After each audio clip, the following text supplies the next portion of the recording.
کہ اس نے تمہیں ڈرائیور کی ملازمت دی، جبکہ میں نے ان سے اس سلسلہ میں کبھی کوئی سوال نہیں کیا کہ مقامی امور میں کیا ہو رہا ہے۔ میں نے انہیں کل اختیار دیے ہیں، لیکن اس شخص نے ہمیشہ غیریت کا ثبوت دیا۔ دوسری بات کوثر کی ہے تو بیٹے، وہ ترکش سے نکلا ہوا تیر ہے۔ دراصل شادی کے بعد 12 سال تک میرے یہاں کوئی اولاد نہیں ہوئی تھی۔ جب کوثر پیدا ہوئی تو میں سب کچھ بھول گیا۔ میرے پیار نے اس کی شخصیت کو داغ لگا دیا۔ اس کا مجرم بھی میں ہوں۔ تمہارا دل دکھا ہے تو مجھے معاف کر دو بیٹے۔ نواب صاحب، میں نے گھبرا کر کہا، بات معافی ہی کی ہے بیٹے، معاف کر دو۔ قصور دراصل میرا ہے، معاف کر دو۔ کوثر کے الفاظ واپس نہیں ہو سکتے، لیکن تمہاری پیشانی کشادہ ہے، اس سے فراخ دلی کا پتہ چلتا ہے۔ اس سرکش لڑکی کے باپ کو معاف کر دو۔ نواب صاحب، آپ میرے بزرگ ہیں، مجھے شرمندہ نہ کریں۔ تو پھر دل سے کوثر کی بدتمیزی کو بھلا دو۔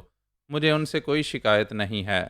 خدا تمہیں خوش رکھے۔ وجہ میں بتا چکا ہوں، اور تم اب بتاؤ۔ نواب صاحب رشید صاحب کی طرف پلٹے، لیکن اسی وقت بیگم رشید سوئیاں اور چائے وغیرہ لے کر آ گئیں، اور نواب صاحب ان کی طرف متوجہ ہو گئے۔ بچیاں کیا کر رہی ہیں بھابھی؟ وہ بیگم رشید نے رشید صاحب کی طرف دیکھا۔ وہ سامان باندھ رہی ہیں۔ آگ لگوا دوں گا، باخدا آگ لگوا دوں گا میں۔ اماں، میرے بس کی بات تو نہیں ہے، اس سے غلطی ہوئی ہے تو 2 4 تھپڑ لگا دو، کوئی اف کر جائے تو گولی مار دو۔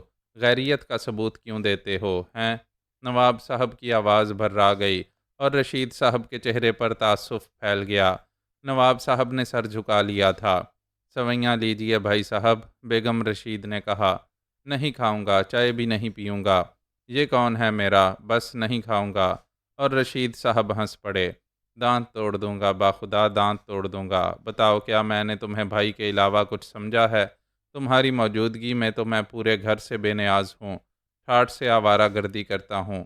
مجھے قتل کرنا چاہتے ہو؟ بولو، خودکشی کر لوں میں۔ میں شرمندہ ہوں نواب صاحب، رشید صاحب نے کہا۔ جاؤ گے؟ نہیں، رشید صاحب بولے۔ تو پھر آؤ، سوئیاں کھاؤ۔ خدا کی پناہ، سوئیوں کا مزہ خراب کر دیا تھا۔ نواب صاحب نے میز کھسکاتے ہوئے کہا، اور پھر میری طرف دیکھ کر بولے، میاں آؤ، کیا سوئیاں نہیں کھاتے؟ ضرور کھاتا ہوں، میں نے مسکراتے ہوئے کہا۔ اتنے عمدہ آدمی کی لڑکی کی بات کا برا بھلا کیا مناؤں؟ میں نے دل میں سوچا۔ بیگم رشید نے واپس جا کر سامان کھلوا دیا تھا۔ رات کو پھر بیگم صاحبہ آئیں۔ انہوں نے بھی مجھ سے معافی مانگ کر مجھے شرمندہ کیا، لیکن کوثر نہیں آئی۔ وہ لوگ اسے لانے میں ناکام رہے تھے اور بے بس نظر آ رہے تھے۔ اتنی بڑی بات نہیں تھی۔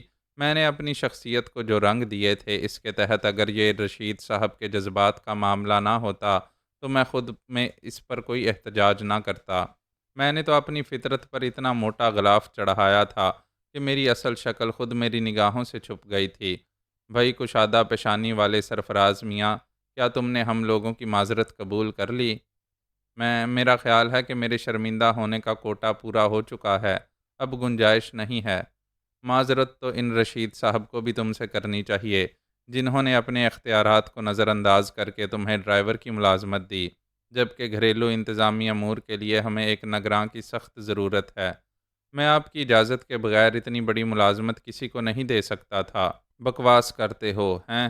نواب صاحب نے بڑی دیر کے بعد ہیں استعمال کی۔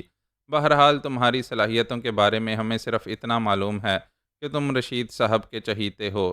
کچھ کمی ہوگی تو یہ سنبھال لیں گے۔ دراصل میں عموماً باہر رہتا ہوں۔ تمہارے جیسا انسان اگر رشید صاحب کی مدد کے لیے موجود ہو تو پھر مجھے کوئی فکر نہ ہوگی۔ جی، میں نے مختصراً کہا۔ چنانچہ کل سے تم رشید صاحب کے ساتھ حویلی کے انتظامی امور سنبھالو گے۔ بہت بہتر۔ کام سمجھانے کے معاملے میں رشید صاحب سے بہتر استاد اور کون مل سکتا ہے؟ اور تنخواہ؟ تو اگر اس سلسلے میں تمہیں اس کنجوس شخص کے سپرد کر دوں تو یہ تمہیں کیا دے گا؟ میرے خیال میں 1500 ٹھیک ہیں، اور میری واپسی پر اس میں اضافہ ہو جائے گا۔ جی، میں نے پھر مختصراً کہا۔ اور جس موٹی وردی پر جھگڑا ہوا تھا اسے آج ہی آگ لگا دو، ابھی اسی وقت، بیگم صاحبہ نے کہا، اور پھر پرس سے نوٹوں کی ایک موٹی گڈی نکال کر رشید صاحب کو دیتے ہوئے بولیں، رشید بھائی، بچے کے لیے عمدہ سوٹوں کا کپڑا کل خرید کر درزی کو دے دو، فوری طور پر سل جائیں۔ بیگم صاحبہ، اس کی کیا ضرورت ہے؟ تم چپ رہو جی، نواب صاحب نے رشید صاحب کو ڈانٹ دیا۔ زیادہ گڑبڑ کی تو تمہیں بھی 1 درجن شیروانیاں بنوانی پڑیں گی۔ اور سب ہنسنے لگے۔ چنانچہ کوثر کے نک چڑھے پن نے میری زندگی کی ایک ضرورت پوری کر دی۔ لیکن کیا یہ میری زندگی کا کوئی اہم موڑ ہے؟ شاید ان لوگوں نے یہی سوچا ہوگا، لیکن سادہ دل لوگ میرے دل کی گہرائیوں تک کہاں پہنچ سکتے تھے؟ دوسرے دن میں رشید صاحب کے ساتھ حویلی کے دفتر میں پہنچ گیا۔ کافی بڑی جائیداد تھی، بہت سے کارخانے تھے، خاصا کام تھا۔ رشید صاحب مجھے ابتدائی باتیں سمجھاتے رہے۔ خود وہ ایک سادہ سی میز کرسی پر بیٹھے تھے، لیکن میرے لیے ایک نئی آبنوسی میز خریدی تھی، اور جب میں اس میز کے پیچھے کرسی پر بیٹھا تو رشید صاحب کی خوشیوں کا کیا ٹھکانہ تھا۔ نہ جانے بی کوثر کو اس بارے میں معلوم ہوا تھا یا نہیں۔ بہرحال 2 دن گزر گئے، ان سے ملاقات نہیں ہو سکی تھی۔ ویسے میں منتظر تھا کہ ایک بار وہ نظر تو آئیں، لیکن وہ نظر نہ آئیں۔ دلارے میاں کو بھی شاید اللہ تعالیٰ نے عقل دے دی تھی، وہ بھی نظر نہیں آئے تھے۔ بہرحال میں اپنا کام کرتا رہا اور مجھے اس کام میں لطف آنے لگا۔ شام کو اکثر نواب صاحب کے ساتھ نشست رہتی تھی۔ بہت زندہ دل انسان تھے، مہم جوئی کے شوقین تھے، سیر و شکار سے بے حد دلچسپی رکھتے تھے، اور اکثر ان کی زندگی مہمات میں گزری تھی۔ انہوں نے اپنی مہمات کے کئی قصے سنائے تھے، اور نہ جانے کیوں میں نے اپنے ذہن میں ایک ہی راہ کھلتی محسوس کی۔ میں نواب صاحب کے ان قصوں میں دلچسپی لیتا تھا۔ آپ نے افریقہ کے اندرونی حصے دیکھے ہیں نواب صاحب؟ میں جو براہ راست نواب صاحب سے بہت کم مخاطب ہوتا تھا، اچانک ہی پوچھ بیٹھا۔ درجنوں بار میں اس کے مختلف حصوں میں جا چکا ہوں، لیکن یوں سمجھ لو ابھی کچھ نہیں دیکھا۔ افریقہ کے روایتی خزانوں کے بارے میں آپ کا کیا خیال ہے؟ سچ پوچھو میاں تو وہ خطہ قدرت کی فیاضیوں سے مالا مال ہے۔ اہل دنیا جن چیزوں کو بے حد قیمتی سمجھتے ہیں، اس کے بعض علاقوں میں وہ معمولی سنگریزوں کی طرح بکھری پڑی ہیں۔ کیا آپ نے کوئی ایسا علاقہ دیکھا؟ ہاں، میرے خزانے میں افریقہ کے الماس موجود ہیں، ایسے الماس جو شاید بڑے بڑے عمرا نے بھی نہ دیکھے ہوں۔ تم اگر چاہو تو میں تمہیں دکھا سکتا ہوں۔ کیا تمہیں ہیروں سے دلچسپی ہے؟ ہیرے میں نے دیکھے ہی نہیں جناب، میں نے جلدی سے کہا۔ نواب صاحب سے اس گفتگو کے بعد میرے ذہن میں افریقہ کے بھنور پڑنے لگے۔ نہ جانے کیوں ذہن میں یہ خیال آ گھسا کہ میں بھی اس پر اسرار بر اعظم میں جا کر قسمت آزماؤں۔ ممکن ہے میری قسمت بھی بدل جائے اور میں کچھ بن جاؤں۔ اور سچی بات یہ ہے کہ اس تصور نے مجھے ایک عجیب ذہنی سکون بخشا تھا۔ شاید یہ وہ تھا جو میں سمجھ نہیں پایا تھا، شاید میرے اندر ہی سب کچھ تھا۔ میں کسی انداز میں کچھ بننا چاہتا تھا۔ 1 ہفتہ گزر گیا، اس دوران کوئی نئی بات نہ ہوئی۔ ایک ڈرائیور رکھ لیا گیا تھا، لیکن حیرت کی بات یہ تھی کہ کوثر ایک بار بھی میرے سامنے نہیں آئی۔ میرے نزدیک یہ اتفاق ہی تھا، کیونکہ کوثر جیسی خود سر اور مغرور لڑکی کے بارے میں یہ سوچنا تو حماقت کی بات ہے کہ وہ شرمندگی کی وجہ سے میرے سامنے نہیں آتی ہوگی۔ دلارے میاں بھی نظر نہیں آئے تھے، نہ جانے کہاں مر گئے تھے۔ بہرحال میں خود بھی اسے چھیڑنا نہیں چاہتا تھا، خواہ مخواہ ہنگامہ برپا ہوتا۔ چنانچہ میں خاموشی سے کام کرتا رہا۔ ہاں، میرے کام سے خود رشید صاحب بڑے خوش تھے، اور اکثر مجھ سے کہتے تھے، بھائی بڑے باصلاحیت آدمی ہو، تم تو مجھے بالکل کاہل کر دو گے۔ پھر ایک شام نواب صاحب موجود تھے، رشید صاحب بھی تھے۔ نواب صاحب کہنے لگے، مجھے تو محسوس ہو رہا ہے جیسے قید ہو گیا ہوں، لیکن بیگم صاحبہ سے وعدہ کیا ہے کہ پورے 1 ماہ قیام کرنا پڑے گا۔ کہیں گرد و نواح کی سیر کر ڈالیں، شکار کا پروگرام بنایا ہے۔ نواب صاحب نے کہا، خوب، ہو آئیے۔ وہ رانا فاروق احمد نے دعوت دی ہے۔ شادرہ کے گرد و نواح میں پاڑا اور تیتر مل جاتے ہیں۔ شاید رشید صاحب ان معاملات سے واقف نہیں تھے، لیکن میرے دل میں ایک ہوک اٹھی تھی۔ میری آنکھوں میں اپنی رائفل گھوم گئی، اور پھر میرے دل میں ایک دھواں سا اٹھنے لگا۔ بھائی سرفراز میاں، نواب صاحب نے آواز دی، اور میں چونک پڑا۔ جی نواب صاحب، تم تو ڈرائیونگ بھی کر لیتے ہو۔ جی، تو کیوں نہ ہم تمہیں 2-3 روز کے لیے رشید صاحب سے ادھار مانگ لیں؟ ضرور ضرور، رشید صاحب بولے۔ جیپ سے شادرہ چلیں گے، سیر و شکار رہے گا، میاں دنیا کی اور دلچسپیوں سے بھی لطف اندوز ہونا چاہیے۔ میں تیار ہوں نواب صاحب۔ بہت خوب، لطف رہے گا۔ سچی بات ہے، میں تنہا کہیں نہیں جا سکتا، میں آپ کے ساتھ چلوں گا۔ تو پھر تیاریاں کرو، کل ہی چل رہے ہیں۔ بہت بہتر، میں نے دل ہی دل میں خوش ہوتے ہوئے کہا، اور پھر ضروری امور طے ہو گئے۔ یہ رات عجیب کشمکش میں گزری تھی۔ دل میں بہت سے خیالات آ رہے تھے۔ اپنا وطن یاد آ رہا تھا، گھر کے لوگ یاد آ رہے تھے، اور ان تمام خیالات کے دوران دل میں خوشی کا بھی ایک احساس تھا۔ ممکن ہے نواب صاحب کے ساتھ شکار کا موقع بھی مل جائے۔ شکار اور مہم جوئی میری زندگی تھی۔ نہ جانے رات کے کون سے پہر میں سویا، اور صبح بہت جلد میری آنکھ کھل گئی۔ شیو کیا، اور جب رشید صاحب جاگے تو میں غسل وغیرہ سے فارغ ہو گیا تھا۔ ارے خیریت، آج اتنی صبح؟ ہاں بس آنکھ کھل گئی۔ خوب، شاید سیر و تفریح کی خوشی ہے، شاید، میں نے مسکراتے ہوئے کہا، اور رشید صاحب غور سے مجھے دیکھنے لگے۔ پھر انہوں نے ایک گہری سانس لی اور میری طرف دیکھ کر مسکرانے لگے۔ کیوں؟ میں نے پوچھا۔ کچھ نہیں میاں، ذرا کہکشاں کو آواز دو، چائے پئیں گے۔ رشید صاحب گردن ہلاتے ہوئے بولے، جاگ گئی ہوں گی، ابھی صبح ہے، نماز باقاعدگی سے پڑھتی ہے، پڑھ چکی ہوگی۔ بہتر، میں نے کہا اور بے تکلفی سے اندر چلا گیا۔ اب میری حیثیت گھر کے ایک فرد کی سی تھی، اور کسی بھی جگہ آنے جانے میں کوئی روک ٹوک نہیں تھی۔ میں اندرونی کمرے کی طرف چل پڑا، اور پھر دروازے میں قدم رکھ کر میں ٹھٹک گیا۔ ایک پیکر نور میرے سامنے تھا، سادہ سے سفید لباس میں ملبوس، سفید دوپٹہ جس سے پیشانی تک ڈھکی ہوئی تھی، دھلی دھلی پر نور آنکھیں جن میں خدائے بزرگ و برتر کی عقیدت جھانک رہی تھی، سفید سفید ہاتھ دعا کے لیے پھیلے ہوئے تھے۔ نہ جانے وہ خدا سے کیا مانگ رہی تھی۔ میرے قدموں کی آہٹ پر اس کی آنکھیں میری طرف اٹھ گئیں، اور میں نے ان آنکھوں میں عجیب سی روشنی دیکھی، جیسے دو ننھے ننھے چراغ اچانک روشن ہو گئے ہوں، اور اس پرسحر منظر کا میرے اوپر بہت اثر ہوا۔ میں مبہوت سا ہو کر اسے دیکھنے لگا۔ آج کی کہکشاں ہمیشہ سے مختلف تھی۔ آج کی کہکشاں وہ نہ تھی جسے میں دیکھتا آیا تھا، اور وہ بھی کسی سحر میں گرفتار ہو گئی تھی۔ اس کے ہاتھ دعا کے انداز میں پھیلے ہوئے تھے، اور آنکھیں مجھے دیکھ رہی تھیں۔ نہ جانے کتنی دیر گزر گئی، نہ جانے کتنا وقت گزر گیا، اور پھر رشید صاحب کی آواز نے ہم دونوں کو چونکا دیا۔ ہم دونوں ہی اچھل پڑے تھے۔ حاضر ہوا، میں نے کہا، اور کہکشاں نے جلدی سے دونوں ہاتھ چہرے پر پھیر لیے۔ پھر اس نے خشک ہونٹوں پر زبان پھیرتے ہوئے مجھے سلام کیا۔ وعلیکم السلام۔ بڑی لمبی دعا مانگی جا رہی تھی، میں نے سنبھل کر مسکراتے ہوئے کہا، اور کہکشاں شرما گئی۔ اس دعا میں ہم بھی شامل تھے یا نہیں؟ میں نے پوچھا۔ کہکشاں کی نگاہیں جھک گئیں۔ حاضر ہوئے تھے چائے کے لیے، ابھی ابھی لائی، کہکشاں کی شرمائی ہوئی آواز سنائی دی، اور پھر وہ جلدی سے باورچی خانے کی طرف چل پڑی۔ نہ جانے وہ اپنا کون سا راز چھپانا چاہتی تھی۔ میں بھی ذہن پر ایک عجیب سا بھار لیے واپس چل پڑا۔ رشید صاحب حقہ تازہ کر رہے تھے۔ کہہ دیا چائے کے لیے؟ جی ہاں۔ نماز پڑھ رہی ہوگی بھی کہکشاں؟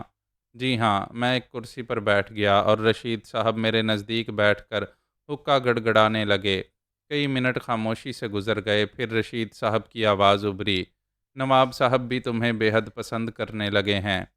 بے حد سادہ اور نیک انسان ہیں، میرے بچپن کے ساتھی ہیں، ہم نے ایک ہی اسکول میں تعلیم حاصل کی تھی۔ میرے والد صاحب بھی فیروز الدین کے والد مرحوم کے ملازم تھے، بڑے اعلیٰ لوگ ہیں۔ کیا مجال جو مجھے ملازم سمجھا ہو، میں سمجھ چکا ہوں، لیکن میں نہیں سمجھ سکا۔ رشید صاحب ایک طویل سانس لے کر بولے، جی؟ میں نے اس عجیب جملے پر چونک کر انہیں دیکھا۔ ہاں بھائی، میں نہیں سمجھ سکا۔ کیا؟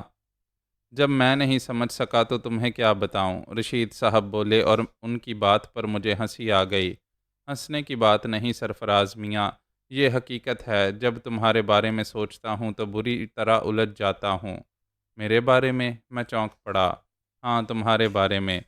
میرے بارے میں کیوں سوچتے ہیں رشید صاحب؟ میری آواز میں اداسی آ گئی۔ نہ جانے کیوں، احمق ہوں، دیوانہ ہوں، لیکن میں ہی کیا، ہر شخص احمق ہوتا ہے، پاگل ہوتا ہے۔ کیسی عجیب بات ہے، جو دل سے اس قدر قریب ہے اس کی حقیقت نہیں معلوم۔ میں ایک بے حقیقت انسان ہوں رشید صاحب، ایک معمولی سی حیثیت کا انسان، جس کا دنیا میں کوئی نہیں ہے۔ اگر آپ جیسی ہستی کا سہارا نہ ملتا تو بے کسی اور تنہائی کا احساس قبر تک ساتھ جاتا۔ اللہ نہ کرے میاں، اب تو تم تنہا نہیں ہو، اب تو تم یہ نہیں کہہ سکتے کہ دنیا میں تمہارا کوئی نہیں ہے۔ سب ہیں میاں، ہم سب ہیں تمہارے۔ کاش میں آپ کے اس خلوص کا کوئی صلہ دے سکتا۔ خلوص بے قیمت چیز ہے، اس کا کوئی صلہ نہیں ہوتا۔ تمہاری اپنائیت، تمہاری محبت کافی ہے۔ رشید صاحب نے کہا اور میں خاموش ہو گیا۔ میں کسی قیمت پر رشید صاحب کو اپنے بارے میں کچھ نہیں بتا سکتا تھا، نہ جانے کتنے مسئلے کھڑے ہو جاتے۔ نہیں، انہیں کچھ بتانا درست نہیں ہے۔ کہکشاں چائے لے آئی اور ماحول بدل گیا۔ میں نے کہکشاں کی طرف دیکھا۔ آج نہ جانے کیا ہو گیا تھا۔ فضول ہے، بکواس ہے، لعنت ہے مجھ پر۔ میری سوچ کے دھارے نہیں بدلنے چاہیے۔ میں اسے بہن کہہ چکا ہوں، اور میں نگاہیں جھکائے چائے پیتا رہا۔ تھوڑی دیر کے بعد نواب صاحب کا ملازم آ گیا۔ کیا بات ہے شادو؟ رشید صاحب بولے۔ حضور، نواب صاحب نے بھیجا تھا کہ اگر سرفراز صاحب نہ جاگے ہوں تو انہیں جگا دیا جائے۔ صبح ہی صبح نکل جائیں گے، ورنہ پھر دھوپ میں سفر کرنا پڑے گا۔ نواب صاحب تیار ہیں؟ میں نے پوچھا۔ جی ہاں، برآمدے میں بندوق لیے ٹہل رہے ہیں۔ اوہ، تو پھر میں چلتا ہوں رشید صاحب۔ ہاں، دراصل غلطی ہوئی۔ رات کو ہی معلوم کر لینا چاہیے تھا کس وقت روانگی کا ارادہ ہے۔ کہکشاں سے کہہ دیا جاتا کہ ناشتہ تیار ہو جائے۔ کیا نواب صاحب نے ناشتہ کر لیا ہے شادو؟ جی، کہہ رہے تھے کہ رانا فاروق صاحب کے ہاں ناشتہ کریں گے۔ اچھا، ہاں پھر ٹھیک ہے۔ شادرہ ہے ہی کتنی دور؟ رشید صاحب مطمئن ہو کر بولے، اور پھر وہ بھی میرے ساتھ ہی کوٹھی کے بڑے حصے کی طرف آئے۔ نواب صاحب در حقیقت تیار تھے۔ ایک خوبصورت غیر ملکی رائفل لیے وہ بے حد وجیح نظر آ رہے تھے۔ بہت خوب، بہت خوب، گویا آپ بھی تیار ہیں۔ دراصل میں رات کو کہنا بھول گیا تھا کہ صبح ہی صبح نکل چلیں گے تو بہتر رہے گا۔ نواب صاحب ہمیں دیکھتے ہی بولے۔ میں صبح ہی اٹھ گیا تھا نواب صاحب۔ تیار ہو؟ جی ہاں۔ تب پھر چلو جائیں رشید صاحب۔ خدا حافظ نواب صاحب۔ شادو، نواب صاحب نے ملازم کو آواز دی۔ جی حضور۔ جیپ تیار ہے؟ بالکل تیار ہے حضور۔ آؤ سرفراز میاں۔ اچھا بھائی، خدا حافظ۔ 2-3 روز میں لوٹ آئیں گے، نواب صاحب نے رشید صاحب سے کہا، اور رشید صاحب نے ہم لوگوں کو خدا حافظ کہا۔ ایک قیمتی جیپ تیار کھڑی تھی۔ اس میں بھی 2 رائفلیں اور کافی تعداد میں کارتوس رکھے ہوئے تھے۔ کچھ دوسرا سامان بھی تھا۔ نواب صاحب ایک سادہ سے کرتا پاجامہ میں تھے، لیکن ان کی وجاہت لباس کی محتاج نہیں تھی۔ وہ میرے برابر ہی بیٹھ گئے اور میں نے اسٹیئرنگ سنبھال لیا۔ یوں ہم کوٹھی سے نکل آئے اور جیپ برق رفتاری سے دوڑنے لگی۔ تمہاری ڈرائیونگ تو بہت عمدہ ہے۔ دلی کے آخری کنارے سے نکلنے کے بعد نواب صاحب بولے۔ نوازش۔ ویسے سرفراز میاں تمہارے بارے میں تفصیلات نہیں معلوم ہو سکیں۔ نواب صاحب بولے۔ کیا در حقیقت رشید سے تمہارا کوئی دور کا رشتہ نہیں ہے؟ دور کا رشتہ نہیں ہے نواب صاحب، میں نے عجیب سے انداز میں کہا۔ کیا مطلب؟ بہت نزدیک کا رشتہ ہے۔ میرے لیے وہ بہت بڑی حیثیت رکھتے ہیں، میں نے کہا۔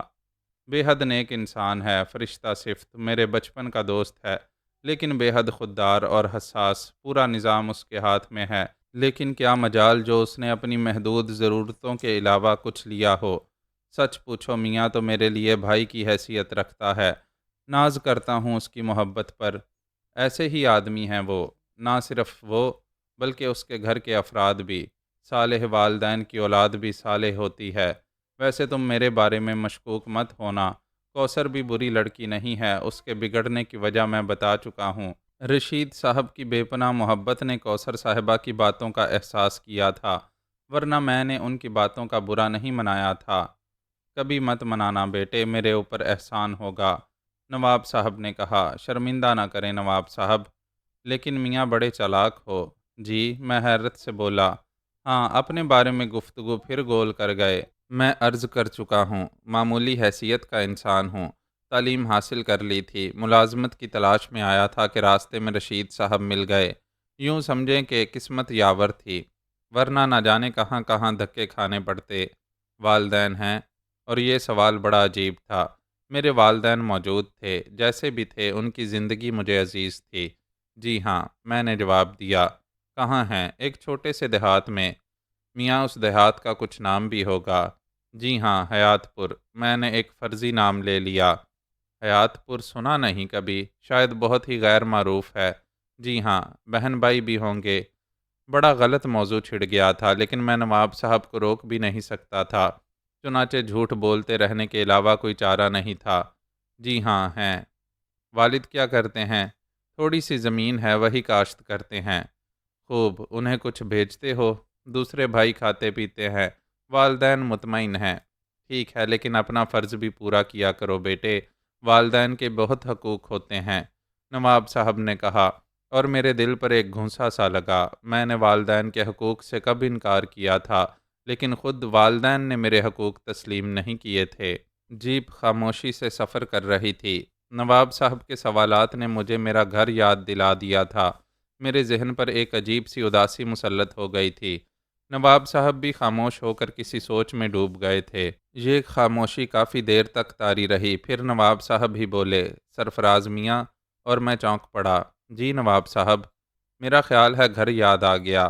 میاں، جب دل چاہے چھٹی لے کر گھر ہو آنا، فکر کی کیا بات ہے؟ اور پھر یوں بھی گھر کی چہار دیواری مردوں کے لیے نہیں ہے، مرد گھر سے باہر ہی اچھا لگتا ہے۔ جی ہاں، میں نے افسردہ سی ہنسی کے ساتھ کہا، ہمیں دیکھو، گھر بار ہوتے ہوئے بھی در بدر ہیں، کبھی افریقہ میں، کبھی امریکہ میں، کبھی جاپان کے جنگلات میں بھٹک رہے ہیں، تو کبھی ملایا میں۔ اور سچ جانو تو میاں، زندگی ہی یہی ہے۔ تم نے افریقہ سے دلچسپی ظاہر کی تھی۔ جی ہاں، کیا تمہیں سفر سے دلچسپی ہے؟ بے حد۔ تب پھر اگر دل چاہے تو ہمارے ساتھ چلو، اس بار افریقہ ہی جانے کا پروگرام ہے، لیکن رشید میاں تمہیں اجازت نہیں دیں گے۔ میں ان سے اجازت حاصل کر لوں گا۔ اور تمہارے گھر والے؟ اس سوال پر میں خاموش ہو گیا۔ نواب صاحب کی ذہنی رو بھی کسی اور طرف چلی گئی تھی۔ اس کے بعد اس بارے میں کوئی اور گفتگو نہیں ہوئی، اور نواب صاحب بالکل خاموش ہو گئے۔ ویسے میں سنجیدگی سے اس بارے میں سوچ رہا تھا۔ میرا پروگرام بہت طویل تھا، مجھے بیرون ملک جانے میں بہت سی مشکلات کا سامنا تھا، لیکن اگر نواب صاحب چاہتے تو میں بآسانی یہاں سے نکل سکتا تھا۔ گھر جانے کا سوال ہی نہیں پیدا ہوتا تھا۔ میرے گھر والوں نے کون سا مجھے یاد کیا تھا؟ کسی کے ذہن میں گمان بھی نہیں ہوگا، کسی کے دل میں خیال بھی نہیں ہوگا۔ میں تو ایک بیکار بے مصرف سا انسان تھا۔ پھر میری یہاں کیا ضرورت ہے، اگر نواب صاحب مجھے اپنے ساتھ لے چلنے پر آمادہ ہو جائیں؟ جیپ سفر کرتی رہی، اور پھر ہم شادرہ میں داخل ہو گئے۔ رانا فاروق احمد کی کوٹھی شادرہ میں اپنی مثال آپ تھی، عظیم الشان، وسیع و عریض۔ جیپ کوٹھی میں داخل ہو گئی۔ خود رانا فاروق نے ہمارا استقبال کیا تھا۔ یہ بھی ایک تنومند انسان تھے، سرخ و سفید اور وجیح۔ بڑی گرم جوشی سے ہاتھ پھیلا کر وہ ہماری طرف لپکے۔ آخا فیروز، میرے دوست، طویل عرصے کے بعد تمہیں دیکھ رہا ہوں۔ دیکھو دیکھو، خوب جی بھر کر دیکھو کہ ہم دیکھنے کی چیز ہیں۔ بالکل نہیں بدلے، بالکل نہیں بدلے۔ یار، تجھے دیکھ کر تو کبھی ہمارا دل بھی چاہتا ہے کہ ہم بھی تیری طرح آوارہ گردی کرنے نکل کھڑے ہوں۔ زندگی کا جمود تو ٹوٹے گا۔ آہستہ بولو فاروق میاں، بھابھی سن نہ لے، کوٹھی کی چھت پر لے جا کر دھوپ میں 1.5 گھنٹے تک مرغا بنائیں گی۔ نہ بھائی، یہ تیرے بس کی بات نہیں ہے۔ فضول باتوں سے پرہیز کیا کر۔ کیا بکواس ہے یار، رانا صاحب جھیمتے ہوئے انداز میں میری طرف دیکھ کر بولے، اور پھر چونک کر میری طرف ہاتھ بڑھاتے ہوئے بولے، اماں یہ کون ہیں؟ ان سے تو تعارف کراؤ۔ سرفراز احمد، شکل سے اندازہ نہیں ہوتا، اپنا ہی بچہ ہے۔ اوہ، مجھے رانا فاروق احمد کہتے ہیں سرفراز میاں۔ آئیے، آپ لوگ اندر آئیے۔ اور رانا صاحب ہمیں لے کر اندر چل پڑے، اور پھر ڈرائنگ روم میں داخل ہوتے ہوئے انہوں نے ہانک لگائی، ارے رخسانہ جبیں، دیکھو تمہارے فیروز چچا آئے ہیں۔ رخسانہ اور چند ساتھ کے اندر تقریباً نصف درجن لڑکے اور لڑکیاں ہمارے گرد جمع تھے۔ وہ سب نواب فیروز الدین سے ان کے سفر کے بارے میں پوچھ رہے تھے۔ بڑے ہنس مکھ لوگ تھے، بہت خوب کہے اڑ رہے تھے، اور نواب فیروز الدین تو بچوں میں بچے بن جانے والے تھے۔ فیروز انکل، آپ نے ان سے تعارف نہیں کرایا، ایک نوجوان نے کہا۔ تمہاری نالائکی ہے، تم نے درخواست ہی نہیں کی، نواب صاحب نے کہا۔ ہم درخواست کرتے ہیں چاچا فیروز۔ یہ سرفراز ہیں، میرے عزیز، بے حد صالح نوجوان ہیں۔ یہ تو ان کے نام سے ہی ظاہر ہے، ایک شریر سی لڑکی نے کہا، اور دوسری لڑکیاں ہنس پڑیں۔ میں نے بھی مسکراتی نگاہوں سے ان سب کو دیکھا۔ کئی ایک کی آنکھوں میں تمکنت کے آثار تھے، وہ غرور حسن میں ڈوبی ہوئی تھیں۔ احمق لڑکیاں، نہ جانے کیوں خود کو پرستش کا حقدار سمجھتی ہیں، نہ جانے کیوں سوچتی ہیں کہ ہر نوجوان انہیں چاہنے کے لیے ہی پیدا ہوا ہے۔ کہے اڑتے رہے، سبھی ان میں شریک تھے۔ پھر دروازے سے ایک باوقار خاتون اندر داخل ہوئیں۔ پیشانی پر شکنیں ان کی سخت مزاجی کا اظہار کرتی تھیں، اور کہے اس طرح رک گئے جیسے یہاں کوئی تعزیتی اجتماع ہو۔ یہاں تک کہ خود رانا صاحب بھی سنجیدہ ہو گئے تھے۔ آداب بھابھی حضور، نواب فیروز الدین نے اٹھتے ہوئے کہا۔ آداب فیروز بھیا، کیسے ہیں؟ خاتون کا لہجہ نرم تھا۔ بس آپ کی دعائیں ہیں بھابھی، اور ہمیشہ شامل حال رہتی ہیں، ورنہ خیر کہاں؟ بھابھی ٹھیک ہیں آپ کی دعا سے۔ کوثر کیسی ہے؟ ویسی ہی ہے جیسی تھی، فیروز الدین نے جواب دیا۔ اب تو کہیں نہیں جاؤ گے فیروز بھیا، میرا خیال ہے اب تمہیں آوارہ گردی ترک کر دینی چاہیے۔ بس بھابھی یہی سوچ کر وطن واپس آ گیا ہوں کہ اب باقی وقت اللہ اللہ کر کے گزار دوں۔ فیروز صاحب مسمسی سی شکل بنائے ہوئے بولے۔ ناممکن ہے، رانا صاحب بول پڑے۔ کیا مطلب؟ خاتون نے ان کی طرف دیکھا۔ میرا مطلب ہے یہ، اور رک جائیں، سوال ہی پیدا نہیں ہوتا بیگم۔ اس کے پیروں میں تو چکر ہے، چکر۔ سب تمہاری طرح نہیں ہیں، کبھی سنجیدگی قریب سے نہیں گزرتی، بچوں میں بیٹھے ٹھی ٹھی کرتے رہتے ہو۔ بیگم فاروق احمد ناک منہ چڑھاتی ہوئی بولی۔ درست درست فرمایا آپ نے، فاروق صاحب جلدی سے بولے۔ کیا درست فرمایا؟ بیگم صاحبہ نے پوچھا۔ ہاں، کیا درست فرمایا؟ جواب دو بھائی، فاروق احمد فیروز صاحب کو کوہنی مار کر بولے، اور فیروز صاحب ہنسنے لگے۔ آپ خیریت سے ہیں بھابھی حضور؟ فیروز صاحب نے موضوع بدلتے ہوئے کہا۔ بس میاں خدا کا شکر ہے، اختر بہن نے بھی بہت عرصے سے ادھر کا رخ نہیں کیا، اور کوثر بیٹی کو بھی دیکھے ہوئے بہت دن گزر گئے۔ میں تو یہاں رہتا ہی نہیں ہوں بھابھی حضور، کیا عرض کر سکتا ہوں؟ اسی لیے تو کہہ رہی ہوں کہ اب آوارہ گردی ترک کر دو، بیگم صاحبہ نے کہا۔ ارے جبیں بیٹے، ناشتے کا کیا پروگرام ہے؟ تیار ہے ابو، ایک خوبصورت لڑکی نے کہا۔ تو لگواؤ، شکار کو دیر ہو رہی ہے، رانا فاروق نے کہا، اور بیگم صاحبہ چونک پڑیں۔ شکار؟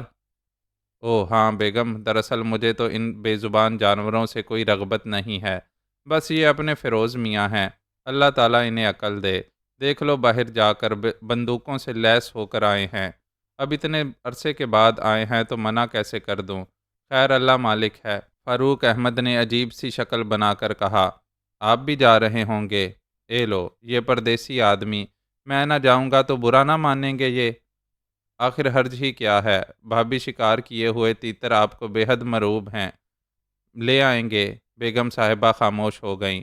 میں اندازہ لگا چکا تھا کہ فاروق احمد بیگم صاحبہ سے خوف زدہ ہیں۔ بیگم صاحبہ انہیں شکار کی اجازت نہ دیتیں، لیکن فیروز الدین صاحب کی وجہ سے خاموش ہو گئی تھیں۔ بہرحال میری طرف کوئی توجہ نہ دی گئی، اور تھوڑی دیر کے بعد ہم ناشتے کے کمرے میں چلے گئے۔ یہاں بیگم صاحبہ نے میرے بارے میں پوچھا۔ یہ کون بچہ ہے فیروز میاں؟ میں نے پہلے نہیں دیکھا۔ سرفراز ہے اپنا، میرے ایک قریبی عزیز کا بچہ ہے، اب میرے ساتھ ہی رہتا ہے۔ وہ سہارنپور والے مستجاب میاں کا لڑکا تو نہیں؟ نہیں، ان کی اولاد تو سخت نالائق ہے، کہاں وہ کہاں یہ، ماشاءاللہ چہرے سے ہی شہزادہ معلوم ہوتا ہے، اللہ عمر دراز کرے، بیگم صاحبہ نے کہا، اور ناشتے میں مشغول ہو گئیں۔ ناشتے سے فارغ ہو کر ہم دوسرے کمرے میں آ گئے۔ بیگم صاحبہ اندر چلی گئی تھیں۔ میاں جلدی سے روانگی کی تیاریاں کرو، وہ ہماری سالی صاحبہ نازل ہونے والی ہیں، اگر آ گئیں تو گھپلا ہو جائے گا، فاروق صاحب رازدارانہ انداز میں بولے۔ میں کیا تیاریاں کروں، میں تو تیار ہوں، میں نے بھی نور الدین سے تمام تیاریاں مکمل کرا لی ہیں، ان لڑکے لڑکیوں نے بھی میرے ساتھ بھرپور تعاون کیا ہے، انہیں بھی ساتھ لے جانا پڑے گا۔ ضرور لے چلو، لیکن شکار میں یہ کہاں ماری ماری پھریں گی؟ فیروز الدین نے کہا۔ ان لوگوں کا مقصد پکنک ہے، کسی ایک جگہ ڈیرا ڈال دیں گے، انہیں وہاں چھوڑیں گے اور ہم شکار کو نکل کھڑے ہوں گے۔ ہاں ہاں، کوئی حرج نہیں ہے، تو پھر چلیں، بسم اللہ، نواب فیروز الدین صاحب نے کہا۔ بس تو چند منٹ کی اجازت چاہتا ہوں، رانا فاروق نے کہا، اور نواب صاحب نے گردن ہلا دی۔ رانا صاحب باہر نکل آئے۔ تقریباً 15 منٹ کے بعد ملازم ہمارے پاس آیا۔ رانا صاحب آپ کا انتظار کر رہے ہیں۔ اوہ، کہاں ہیں؟ وہ باہر نکل گئے ہیں، میں آپ کے ساتھ چلوں گا۔ اوہ اچھا اچھا۔ نواب فیروز الدین ہنسنے لگے، پھر وہ میرے ساتھ باہر نکل آئے۔ بیوی سے بہت ڈرتا ہے، انہوں نے راستے میں کہا۔ جی، میں نے جواب دیا۔ باہر نکل کر ہم جیپ میں بیٹھ گئے، ملازم ہمارے ساتھ تھا۔ میں نے جیپ سٹارٹ کر کے آگے بڑھا دی، اور ہم کوٹھی سے نکل آئے۔ کوٹھی سے کافی دور 2 جیپیں کھڑی ہوئی تھیں، ایک جیپ میں رانا فاروق صاحب چند ملازموں کے ساتھ بیٹھے ہوئے تھے اور دوسری جیپ میں ان کی نصف درجن اولاد براجمان تھی۔ دراصل بیگم ان ہنگاموں سے بہت ہولتی ہیں۔ سرفراز میاں اکثر حادثات کی خبریں پڑھتی رہتی ہیں، اس لیے میں نے یہی مناسب سمجھا کہ خاموشی سے نکل آیا جائے۔ فاروق صاحب جھینپتے ہوئے انداز میں بولے، درست ہے، درست ہے۔ فیروز الدین گردن ہلاتے ہوئے بولے، تم چپ رہو جی، میں صاحبزادے سے گفتگو کر رہا ہوں۔ رانا صاحب نے جھلائے ہوئے انداز میں کہا، اور پھر وہ اپنی جیپ سے اتر کر ہماری جیپ میں آ گئے۔ چلو میاں آگے بڑھاؤ۔ اور پھر انہوں نے ہاتھ کا اشارہ کیا اور تینوں جیپیں آگے بڑھ گئیں۔ شادی ہو گئی سرفراز میاں کی؟ انہوں نے پوچھا۔ یہ اس نعمت سے ہنوز محروم ہیں، فیروز صاحب بولے۔ نعمت؟ صاحب میاں صاحبزادے، الٹے سیدھے لوگوں کی باتوں میں مت آنا۔ بیوی کسی طور نعمت نہیں ہو سکتی جب تک خدا اس سے محفوظ رکھے، درست ہے؟ میں ہنستا رہا۔ راستے بھر فیروز الدین اور رانا صاحب میں دلچسپ نوک جھونک ہوتی رہی، اور پھر ہم شادرہ کے خوبصورت نواح میں پہنچ گئے۔ یہاں بڑے دلکش جنگلات تھے، چاروں طرف سبزہ زار۔ ایک جھیل کے کنارے جیپیں روک لی گئیں اور ملازم جلدی جلدی خیمے نصب کرنے لگے۔ رانا صاحب نے اپنی نگرانی میں خیمے نصب کرائے، پھر اپنی بندوق لی اور دو ملازموں کو جیپ میں بٹھا کر لڑکے اور لڑکیوں سے بولے، لو بھائی تم مناؤ پکنک، ہم چلے شکار کو۔ ابو جان ہم نہیں جائیں گے؟ رخسانہ نے پوچھا۔ جی نہیں، آپ آئی ہیں پکنک منانے، شکار کھیلنے نہیں، کوئی حرکت نہ ہونے پائے، انہوں نے کہا۔ ایک ملازم نے جیپ کا سٹیئرنگ سنبھال لیا اور ہم جنگلوں میں گھس گئے۔ بلا شبہ شکار سے بھرا ہوا جنگل تھا، ہرنوں کی ڈاریں نظر آ رہی تھیں۔ رانا صاحب اور نواب صاحب بندوق سنبھالے بیٹھے تھے۔ نواب فیروز الدین کے پاس دو بندوقیں تھیں، جن میں ایک چھروں والی تھی، دوسری 303 کے کارتوسوں کی تھی۔ میرے ہاتھ میں کھجلی ہو رہی تھی، لیکن میں دل مسوسے ہوئے بیٹھا تھا۔ ظاہر ہے میری حیثیت ایک ملازم کی تھی، لاکھ مجھے اہمیت دی جا رہی تھی، لیکن مجھے اپنی اوقات کا احساس رکھنا تھا۔ چنانچہ میں خاموش ہی تھا۔ پھر ایک پاڑا پڑا اور نواب صاحب اور رانا صاحب نے بندوقیں سنبھال لیں۔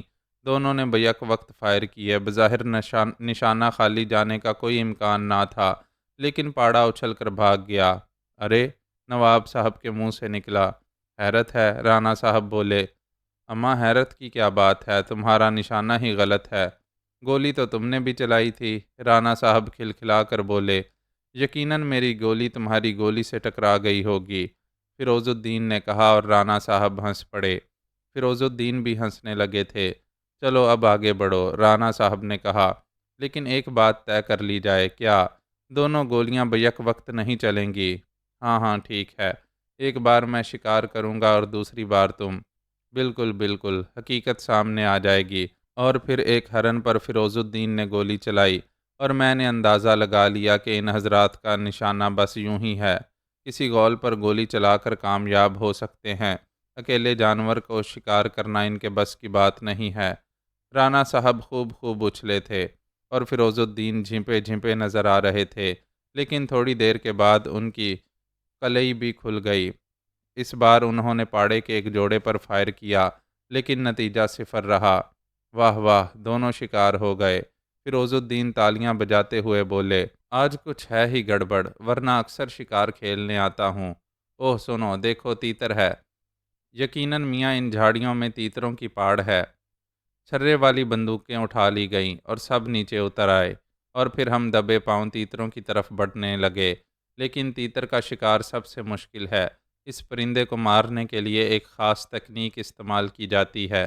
میں جانتا تھا کہ اس کا شکار ان جیسے اناڑی لوگوں کے لیے مشکل ہے۔ وہی ہوا، رانا صاحب نے گولی چلائی اور تیتر اطمینان سے اڑ کر تھوڑی دور جا کر بیٹھ گیا۔ بیکار ہے میاں، جاؤ پہلے نشانہ بازی کی مشق کرو، اس کے بعد شکار کی کوشش کرنا۔ تو آپ ہی تیر مار لیں، رانا صاحب جھلائے ہوئے انداز میں بولے، اور فیروز الدین صاحب اکڑ گئے۔ بہتر ہے، ہم ہی تیر بلکہ تیتر مارتے ہیں۔ فیروز الدین صاحب تیتر کی گھات میں آگے بڑھے اور ایک جگہ بیٹھ گئے۔ اب مجھ سے نہ رہا گیا اور میں آگے بڑھ کر فیروز الدین کے قریب جا بیٹھا۔ فیروز الدین صاحب تیتر کا نشانہ لے رہے تھے، لیکن میں نے ان کے ہاتھ پر ہاتھ رکھ دیا۔ کیوں؟ فیروز الدین صاحب حیرت سے بولے۔ تیتر پر براہ راست نشانہ بازی بیکار ہوتی ہے۔ کیوں؟ فیروز الدین صاحب نے تعجب سے پوچھا۔ اس پرندے کے جسم میں بڑی پھرتی ہوتی ہے، دھماکہ سنتے ہی یہ اپنی جگہ چھوڑ کر اوپر اٹھتا ہے، چنانچہ نشانہ بیکار جاتا ہے۔ آپ زمین سے تقریباً 5-6 فٹ بلندی پر نشانہ لگائیں، تیتر شکار ہو جائے گا۔ اچھا؟ فیروز الدین صاحب نے بے ساختہ گردن ہلائی، اور پھر انہوں نے میری ہدایت پر عمل کر کے فائر کیا اور دوسرے لمحے 4-5 تیتر ڈھیر ہو گئے۔ خود فیروز الدین صاحب کو بھی گمان نہیں تھا کہ تیتر تو تیتر اس کے پر بھی جھڑ سکیں گے، لیکن جو کچھ ہوا تھا سامنے تھا۔ رانا صاحب تعجب سے فیروز الدین کو دیکھ رہے تھے، اور فیروز الدین کی خوشی کا ٹھکانہ نہیں تھا۔ تیتر قبضے میں کر لیے گئے۔ فیروز الدین صاحب کا سینہ فخر سے پھول گیا تھا۔ آئیے قبلہ رانا صاحب، آپ بھی کوشش فرمائیے۔ ہاں ہاں، کیوں نہیں؟ کیا آپ سمجھتے ہیں کہ صرف آپ ہی شکاری ہیں؟ رانا فاروق صاحب تھوک نگلتے ہوئے بولے، اور پھر وہ تیتر کے پاڑ کی تلاش میں نگاہیں دوڑانے لگے۔ یہاں تیتر بکثرت تھے۔ بہت جلد ایک دوسری پاڑ نظر آئی، اور رانا صاحب نے فیروز صاحب کی طرح نشست سنبھال لی، لیکن وہ براہ راست تیتر کا نشانہ لے رہے تھے، اور نتیجہ وہی ہوا، ایک بھی تیتر زخمی تک نہیں ہوا تھا۔ نواب فیروز الدین نے ان کا خوب مذاق اڑایا، اور رانا صاحب نے جلاہٹ میں 2-3 پاڑیں خراب کیں، اور پھر جھنجھلا کر بندوق پھینک دی۔ سازش کر رکھی ہے ان بدماشوں نے میرے خلاف۔ کھسیانی بلی کھمبا ہی نوچتی ہے، فیروز صاحب نے کہا لگایا۔ اتفاق ہے میاں، ایک بار پھر نشانہ لگاؤں تو جانیں۔ بسم اللہ بسم اللہ، فیروز صاحب بولے، اور پاڑ کی تلاش ہونے لگی۔ فیروز صاحب کو بہت جلد ایک پاڑ مل گئی، اور انہوں نے میری بتائی ہوئی تکنیک پر عمل کیا۔ اس میں نشانے کی تو ضرورت ہی نہیں تھی، صرف پاڑ سے 5-6 فٹ اوپر فائر کرنا ہوتا تھا۔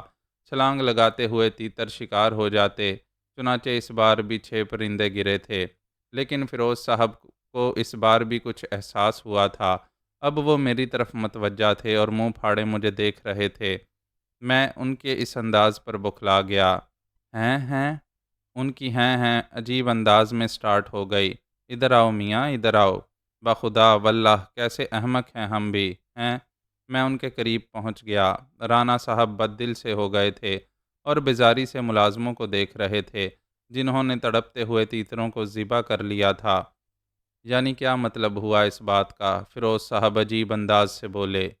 جی میں سمجھا نہیں، میں نے تعجب سے کہا۔ یہ تیتر کے شکار کی تکنیک، میرا مطلب ہے یہ آپ کو کہاں سے معلوم ہوئی؟ جی بس کچھ شکاریوں کی صحبت رہی ہے، گویا آپ کو بھی شکار کا شوق ہے۔ جی ہاں۔ تو آپ نے پہلے کیوں نہیں بتایا؟ کیا عرض کرتا، گویا دل ہی دل میں آپ اب تک ہمارا مذاق اڑاتے رہے ہوں گے۔ ہیں؟ ہرگز نہیں نواب صاحب، یہ جرت کیسے کر سکتا ہوں؟ صاحبزادے بہت گہرے معلوم ہوتے ہو۔ چلو شرافت سے بندوق اٹھاؤ اور سزا کے طور پر 2 پاڑے شکار کرو، نہ کر سکے تو کوئی دوسری سزا تجویز کی جائے گی۔ ہیں؟ جو حکم۔ میں ہنس پڑا۔ تیتر سمیٹ لیے گئے تھے۔ نواب صاحب نے بندوق میرے ہاتھ میں تھما دی۔ رانا صاحب سے انہوں نے کچھ نہیں کہا تھا۔ بہرحال ہم جیپوں میں سوار ہو کر پاڑوں کی تلاش میں نکل کھڑے ہوئے، اور بہت جلد ہی ایک پاڑا نظر آ گیا۔ میں نے رانا صاحب کے کندھے پر بازو رکھ دیا، کیونکہ اس وقت جیپ وہی ڈرائیو کر رہے تھے۔ رانا صاحب نے حیرت سے میری طرف دیکھا۔ خوب خوب، تو آپ بھی اکلوتے پاڑے کو ماریں گے؟ ٹھیک ہے، بسم اللہ بسم اللہ، انہوں نے طنزیہ انداز میں کہا۔ تم لوگ اتر جاؤ، اسے ذبح کرنا ہے، میں نے ملازموں سے کہا، اور وہ جیپ کی عقبی سمت اتر گئے۔ سبحان اللہ، یہ آن مرے، رانا صاحب بولے۔ فیروز الدین بھی خاموش کھڑے تھے۔ میں نے پاڑے کی شست لے کر فائر کر دیا۔ مجال تھی اس کی جو بچ جاتا۔ دوسرے لمحے وہ اچھل کر زمین پر آ رہا، اور ملازم تیزی سے اس کی طرف دوڑے۔ وہ مارا، فیروز الدین نے پرجوش نعرہ لگایا۔ رانا صاحب سر کھجا رہے تھے، اور پھر وہ جھنپے ہوئے انداز میں بولے، موت ہی آ گئی تھی کمبخت کی، ہل ہی نہیں رہا تھا اپنی جگہ سے۔ میں ہنس پڑا۔ کمال ہے بھائی، واقعی کمال ہے، فیروز الدین صاحب آہستہ سے بڑبڑائے۔ اب وہ بار بار عجیب سی نگاہوں سے مجھے دیکھ رہے تھے۔ پاڑا جیپ پر رکھ لیا گیا۔ دوسری طرف رانا صاحب بدستور وہی رٹ لگائے ہوئے تھے کہ پاڑا اتفاق سے مارا گیا۔ بہرحال ہم دوسرے پاڑے کی تلاش میں چل پڑے۔ میں نے رانا صاحب سے ڈرائیونگ خود لے لی تھی، جس پر انہوں نے اعتراض نہ کیا۔ بندوق بھی میں نے اپنے پاس رکھ لی تھی۔ نہ جانے کیوں ایک طویل عرصے کے بعد میرے ذہن میں جولانی سی آ گئی تھی، شاید اس لیے کہ بہت عرصے کے بعد اپنا پسندیدہ شغل ملا تھا۔ بہرحال میں جیپ ڈرائیو کرتا رہا۔ ایک جگہ تو نواب صاحب نے میرا کندھا بھینچا۔ ہرنوں کی ایک ڈور نظر آ رہی تھی۔ میاں نہیں نواب صاحب، رانا صاحب کو اعتراض ہوگا۔ میں نے کہا اجی آپ شکار کریں، مجھے کیا اعتراض ہو سکتا ہے؟ رانا صاحب نے کہا، لیکن میں نے جیپ بڑھا دی اور ہرنوں کی ڈار کو نظر انداز کر دیا، لیکن بہت جلد ہی ایک تنہا پاڑا اور نظر آ گیا اور میں نے جیپ روکنے کی بجائے اس کی طرف دوڑا دی۔ اس کے ساتھ ہی میں نے جیپ کا ہارن زور زور سے بجانا شروع کر دیا۔ رانا صاحب اور نواب صاحب ہکا بکا رہ گئے تھے، مارے حیرت کے ان کے منہ سے آواز بھی نہ نکل سکی۔ پاڑا اچھل کر بھاگا، تب میں نے جیپ اس کے ساتھ لگا دی۔ ایک ہاتھ سے اسٹیئرنگ سنبھالا، دوسرے ہاتھ سے میں نے بندوق اٹھا لی۔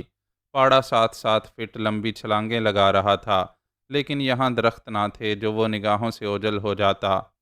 کیا کر رہے ہو میاں؟ خطرناک خطرناک! رانا صاحب کے منہ سے آواز بھی نہ نکل رہی تھی۔ جہاں حضور اجازت دیں گے اسے مار لوں گا، جہاں تک حکم ہو دوڑاتا رہوں گا۔ مار لو نواب فیروز الدین بھینچے بھینچے لہجے میں بولے۔ اجازت رانا صاحب؟ میں نے مسکراتے ہوئے بندوق بغل میں دبائی۔ جیپ اب بھی میں نے نہیں روکی تھی اور رانا صاحب نے بادل نخواستہ گردن ہلا دی۔ دوسرے لمحے میرے ہاتھ میں وہی بندوق سے فائر ہوا اور پاڑا اچھل کر نیچے آ گرا۔ کمال ہے واللہ کمال ہے، رانا صاحب بے ساختہ بولے۔ میں نے جیپ روک دی تھی۔ ماشاءاللہ سرفراز میاں ماشاءاللہ، نواب فیروز الدین نڈھال سے لہجے میں بولے، اور پھر وہ خاموش ہو گئے۔ اس دوسرے پاڑے کو لے کر ہم واپس چل پڑے۔ راستے میں گھر لے جانے کے لیے تیتر کا شکار کیا گیا اور یہ کام بھی میرے لیے مشکل نہیں تھا۔ میں نے نشانہ بازی کے وہ کمالات دکھائے کہ دونوں حضرات دنگ رہ گئے۔ ایک فائر کر کے تیتروں کے غول کو اڑا دیا اور یکے بعد دیگرے فائر کر کے پورے غول کو گرا لیا۔ دونوں شکاری گھنگ ہو کر رہ گئے تھے۔ پھر ہم واپس خیموں کے پاس پہنچ گئے۔ لڑکے اور لڑکیاں تفریحات میں مشغول تھے۔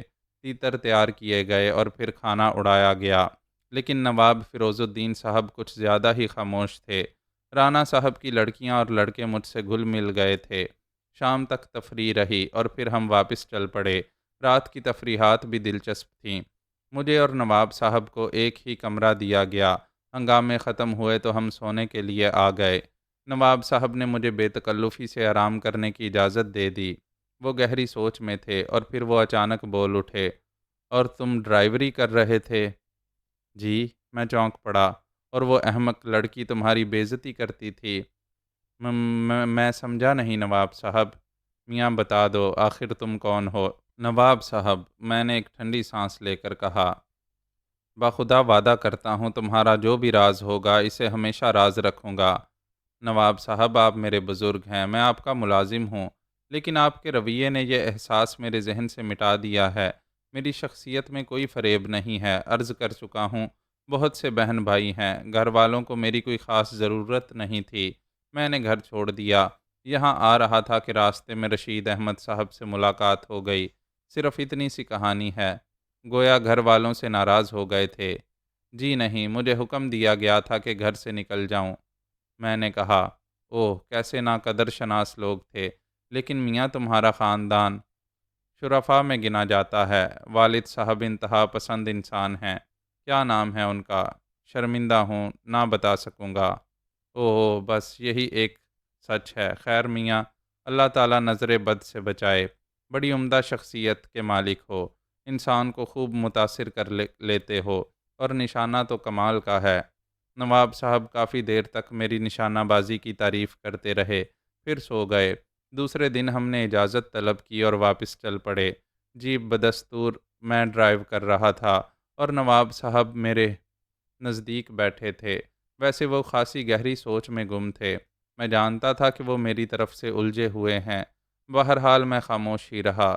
بس میاں آج آرام ہی کرو، اور ہاں رات کا کھانا میرے ساتھ ہی کھانا۔ بہت بہتر، میں نے جواب دیا اور رشید الدین صاحب کے گھر واپس آ گیا۔ رشید الدین تو کوٹھی میں تھے، گھر کے دوسرے لوگ بھی کام کاج میں مصروف تھے۔ البتہ بی افشاں میرے پاس آ گئی۔ کہیے سیر کر آئے؟ جی ہاں، آپ فرمائیے، میں نے کہا۔ ارے ہم کیا فرمائیں، اب تو آپ ہماری خبر ہی نہیں لیتے ہیں، یہ شکایت آپ کو کیوں پیدا ہو گئی؟ کیا کریں، گھڑی بھر بات چیت کو ترس گئے۔ معافی چاہتا ہوں افشاں بیگم، آج دن بھر آپ کی خدمت میں حاضر ہوں۔ سچ؟ چھٹی ہے کیا؟ افشاں خوش ہو کر بولی۔ آپ کی دعا سے۔ ارے ہم تو ہمیشہ آپ کے لیے دعا کرتے رہتے ہیں، ہماری تو خوشی ہے کہ آپ ہمیشہ چھٹی پر رہیں، افشاں نے کہا اور میں ہنس پڑا۔ خیر سنائیے، شکار کا پروگرام کیسا رہا؟ بہت عمدہ، مجھے اس کی باتوں پر ہنسی آ رہی تھی۔ اتنی دیر میں بیگم رشید احمد کی آواز سنائی دی، افشاں، افشاں۔ ارے باپ رے، ہماری مجبوری کو مد نگاہ رکھیے، ہم چلے، کوئی بات نہیں، میں نے ہنستے ہوئے کہا۔ رات کو آرام سے سویا تھا، کوئی تھکن نہیں تھی، لیکن فرصت تھی، آرام کرنے کے سوا اور کیا کرتا۔ لباس تبدیل کر کے لیٹ گیا، آنکھیں بند کر لیں، اور پھر بہت سے چہرے نگاہوں میں ابھر آئے۔ زلیخا، نہ جانے آج زلیخا کیوں یاد آئی تھی، پیاری سی شکل کی لڑکی تھی، لیکن یہ حقیقت ہے کہ میں نے کبھی اس کی طرف توجہ ہی نہیں دی تھی، مجھے ان باتوں کی فرصت کہاں تھی۔ نہ جانے نادان لڑکی نے اپنے دل میں مجھے جگہ کیوں دے دی۔ اور پھر زلیخا کے بعد کہکشاں، اور کہکشاں کے تصور کے ساتھ دل کے کسی گوشے میں نہ جانے کیوں ایک انوکھی دھڑکن سی اٹھی۔ سفید دوپٹے سے لپٹا ہوا نورانی چہرہ، دعا کے لیے اٹھے ہوئے ہاتھ، میں نے اسے خلوص دل سے بہن کہا تھا، پھر یہ منافقت کیسی، یہ کیسی گندگی دل میں پیدا ہو رہی تھی۔ میں نے خود کو سنبھالا اور پھر میری نگاہوں میں نور جہاں آ گئی۔ ارے نور جہاں سے ملاقات نہیں ہوئی، کیسی پاگل ہوتی ہیں یہ لڑکیاں بھی، پگلیوں کے دل موم کی طرح ملائم ہوتے ہیں، ان میں حسن و عشق کے گداز کے علاوہ اور کچھ تھا ہی نہیں۔ لیکن آخر مجھے کوثر یاد آئی، ایک انوکھی لڑکی، ایک عام سی لڑکی جو صرف غلط احساسات کا شکار تھی۔ اس نے تو میرے سامنے آنا ہی چھوڑ دیا تھا، کیا وہ اپنے رویے پر نادم تھی؟ یہ بات حلق سے نہیں اترتی تھی، ایسی لڑکیاں نادم نہیں ہوتیں۔ اس نے سوچا ہوگا، اسے کیا ضرورت ہے مجھ سے معافی مانگنے کی، ٹھیک ہے بہرحال قابل معافی ہے، کچے ذہن کی مالک ہے، زندگی کے راستوں پر آئے گی، ٹھیک ہو جائے گی، مجھے اس سے کیا لینا ہے۔ نہ جانے کیا کیا سوچتا رہا، اور سوچتے سوچتے نیند آ گئی۔ پھر رشید احمد صاحب نے ہی مجھے جگایا تھا، سرفراز میاں اٹھو بھائی، کھانا کھا کر پھر سو جانا۔ اوہ، میں جلدی سے اٹھ گیا، نہ جانے کیوں نیند آ گئی تھی، میں نے نادم انداز میں کہا۔ کمال ہے، نہ جانے کیوں کی اس میں کیا بات ہے، اچھا کیا آرام کر لیا، جاؤ منہ ہاتھ دھو کر کھانے کے کمرے میں آ جاؤ۔ بہت بہتر، میں نے کہا، اور تھوڑی دیر کے بعد میں کھانے کے کمرے میں پہنچ گیا۔ دسترخوان لگا ہوا تھا، سب ہی موجود تھے، صرف میرا انتظار ہو رہا تھا۔ ارے واقعی مجھے بہت دیر ہو گئی، میں نے جلدی سے دسترخوان پر بیٹھتے ہوئے کہا۔ کوئی بات نہیں ہے بیٹے، ابھی تو کھانے کا وقت ہی ہوا ہے، بیگم رشید احمد نے کہا۔ رات کا کھانا تو تم فیروز الدین کے ساتھ کھاؤ گے، رشید احمد بولے۔ اوہ جی ہاں، انہوں نے حکم دیا تھا۔ حکم؟ رشید صاحب مسکرانے لگے۔ کیوں؟ بیگم رشید نے ان کی جانب دیکھا، لڑکیاں خاموشی سے کھانے میں مشغول تھیں۔ بھائی یہ سرفراز میاں در حقیقت جادوگر ہیں، جن کے ساتھ رہے وہ دیوانہ ہو گیا۔ اب فیروز الدین کو دیکھو، تعریفیں کرتے کرتے زبان نہیں تھک رہی، اور پھر اس کا عملی تجربہ تو ہم سب کو ہے۔ آپ نے ایک نئی بات سنی بیگم صاحبہ؟ کیا؟ بیگم رشید احمد نے دلچسپی سے پوچھا۔ صاحبزادے نشانہ بازی میں اپنا ثانی نہیں رکھتے۔ اوہ، نواب صاحب تو کہہ رہے تھے کہ انہوں نے اپنی زندگی میں ایسا تجربے کار شکاری نہیں دیکھا۔ ارے، بیگم صاحبہ نے کہا، مجھ سے کہہ رہے تھے، خدا کا واسطہ دے رہے تھے کہ میں ان کے بارے میں انہیں تفصیل بتاؤں۔ میں نے درجنوں قسمیں کھائیں، تب جا کر کہیں انہیں یقین آیا کہ واقعی میں بھی ان کے بارے میں کچھ نہیں جانتا ہوں۔ یہ بات مجھے شرمندہ کر رہی تھی، چنانچہ میں نے کھانا کھاتے ہوئے کہا، میری سمجھ میں نہیں آتا چچا جان کہ آپ میرے بارے میں کیا جاننا چاہتے ہیں۔ میں جو کچھ ہوں در حقیقت وہی ہوں، آپ سے عرض کر چکا ہوں کہ میری زندگی میں کوئی خاص راز نہیں ہے، براہ کرم مجھے مزید شرمندہ نہ کریں۔ ٹھیک ہے، ہم حق نہیں رکھتے سرفراز میاں، لیکن تمہاری شخصیت پر ایک پراسرار سا غلاف چڑھا ہوا ہے، ہم اس غلاف کے نیچے جھانکنے کے خواہش مند ہیں۔ رشید صاحب بولے۔ آپ یقین فرما لیں، اس غلاف کے نیچے آپ کو کوئی گھناؤنی شے نہیں نظر آئے گی۔ آپ کے خلوص، آپ کی محبت کے جواب میں صرف اتنا عرض کروں گا کہ میں کسی فقیر کا بیٹا نہیں ہوں، لیکن خود فقیر ہوں۔ میرے گھر میں میرے لیے گنجائش نہیں تھی، میں نے گھر چھوڑ دیا۔ بس اس گھر میں واپس نہیں جانا چاہتا جہاں میری حیثیت نظر انداز کر دی گئی تھی، اس لیے میں کسی کو اپنے بارے میں نہیں بتاتا۔ اوہ، تو ہمارا خیال درست تھا۔ ممکن ہے آپ نے میرے بارے میں ٹھیک اندازے لگائے ہوں، بس اس سے زیادہ میں کچھ عرض نہیں کر سکوں گا۔ ٹھیک ہے، اس سے زیادہ معلوم کرنا ہمارے لیے ضروری بھی نہیں ہے۔ ویسے نواب صاحب تمہارے بے حد گن گا رہے تھے۔ نیک انسان ہیں، سب کو اچھا سمجھتے ہیں۔ شام کی چائے کے بعد کوٹھی کی طرف نکل گیا۔ خاص طور سے نور جہاں سے ملاقات کرنا تھی۔ نور جہاں کو تلاش کرتے ہوئے کچن میں جانا پڑا۔ وہ موجود تھی، مجھے دیکھ کر کھل اٹھی۔ ارے ڈرائیور بھیا، کیسی ہو نور جہاں؟ اچھی ہوں ڈرائیور بھیا، چائے پیو گے؟ ضرور پیوں گا، میں نے کہا، اور نور جہاں میرے لیے چائے بنانے لگی۔ میں یوں ہی ایک میز پر بیٹھ گیا اور نور جہاں دیکھ کر مسکراتی رہی۔ پھر اس نے چائے بنا کر مجھے پیش کر دی۔ میری تنخواہ ملے گی نور جہاں تو میں تیرے لیے کیا لاؤں؟ میرے لیے؟ ہاں، نہیں بھیا، سب کچھ تو موجود ہے، مگر میں کچھ لانا چاہتا ہوں، تم میری بہن ہے نا؟ میں نے کہا اور نور جہاں کے چہرے کی طرف دیکھا، لیکن نور جہاں پریشان نگاہوں سے دروازے کی طرف دیکھ رہی تھی۔ میری پشت دروازے کی طرف تھی، اس لیے مجھے معلوم نہ تھا کہ وہ کیا دیکھ رہی ہے۔ میں نے اس کی خاموشی اور نگاہوں کی بے چینی نہیں دیکھی تھی۔ بول، تو میری بہن ہے نا؟ میں نے پھر کہا، لیکن اس کے ساتھ ہی مجھے اپنی پشت پر قدموں کی آہٹ محسوس ہوئی۔ تب میں نے پلٹ کر دیکھا، کوثر دروازے میں کھڑی تھی۔ میرے ہونٹوں پر مسکراہٹ پھیل گئی اور میں نے پھر رخ بدل لیا۔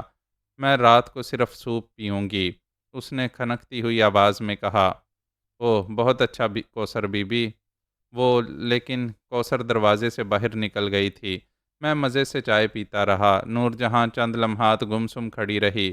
کیا بات ہے نور جہاں؟ کچھ نہیں بھیا، اس نے ایک گہری سانس لی۔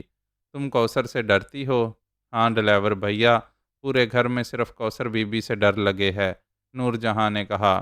ارے اس سے ڈرنے کی کیا ضرورت ہے، بس مزاج کی تیز ہے، طبیعت کی بری لڑکی نہیں ہے، میں نے کہا، لیکن مجھے نہیں معلوم تھا کہ وہ آفت کی پرکالہ ابھی باہر موجود ہے۔ دوسرے لمحے وہ پھر اندر آ گئی۔ آپ کو میرے بارے میں تبصرہ کرنے کا حق کس نے دیا؟ وہ آنکھیں نکال کر بولی۔ نور جہاں تو کانپ گئی، لیکن میرے ہونٹوں پر مسکراہٹ پھیل گئی۔ یہ حق تو کوئی کسی کو نہیں دیتا کوثر بی بی، یہ تو قدرتی ہے، آپ تعلیم یافتہ ہیں، خود سوچ سکتی ہیں، میں نے کہا، لیکن میں اپنے بارے میں کوئی بکواس پسند نہیں کرتی۔ اس نے آنکھیں نکال کر کہا، ہمیں معلوم نہیں تھا کہ آپ موجود ہیں، ورنہ آپ کے جانے کے بعد گفتگو کرتے۔ مسٹر، آپ ابو جان کے منہ چڑھے ہوں گے، ہر شخص آپ کی بدتمیزی برداشت نہیں کر سکتا، سمجھے؟ سمجھ گیا کوثر بی بی، میرا خیال ہے کچھ لوگوں کو یہ حق حاصل ہے۔ کیا مطلب ہے اس بات کا؟ میری مراد دلارے بھائی سے تھی۔ اوہ ہو، تو تم مجھے بلیک میل کرنا چاہتے ہو؟ کیوں، تم مجھے بلیک میل کرنا چاہتے ہو؟ دیکھ لوں گی، اچھی طرح دیکھ لوں گی۔ وہ پیر پٹکتی ہوئی باہر نکل گئی اور میں ہنس پڑا۔ عجیب آتش پا لڑکی ہے، بے وقوف کہیں کی۔ ہائے ڈرائیور بھیا، دیکھ تو لو وہ چلی بھی گئی ہیں یا نہیں؟ نور جہاں نے روحان سے انداز میں کہا۔ کھڑی بھی ہے تو ہمارا کیا لے گی؟ نور جہاں، تمہارا تو کچھ نہیں بگڑے گا، میری شامت آ جائے گی۔ نہیں آئے گی، تجھ سے کچھ کہے تو مجھے بتا دینا۔ تھوڑی دیر تک میں نور جہاں کے پاس بیٹھا رہا، پھر باہر نکل آیا اور پھر میں کوٹھی سے ہی نکل گیا۔ کافی دیر تک آوارہ گردی کرتا رہا۔ دلی بہت خوبصورت جگہ تھی۔ رات کو واپس آیا تو رشید صاحب نے مجھے دیکھتے ہی کہا، کہاں چلے گئے تھے میاں؟ نواب صاحب 2 بار پوچھ چکے ہیں۔ میں یوں ہی نکل گیا تھا، تیار ہو کر چلے جاؤ، وہ انتظار کر رہے ہیں، رشید احمد نے کہا اور میں نے گردن ہلا دی۔ پھر میں نے ہاتھ منہ دھویا، لباس تبدیل کیا اور کوٹھی کی طرف چل پڑا۔ ویسے نواب صاحب کی 2 بار طلبی پر مجھے تشویش ہوئی تھی۔ نہ جانے کیوں بلایا ہے، کیا کوثر نے کوئی ہنگامہ کھڑا کر دیا ہے؟ بہرحال اب مجھے کوثر کی زیادہ پرواہ نہیں تھی۔ میں نواب صاحب کے پاس پہنچ گیا۔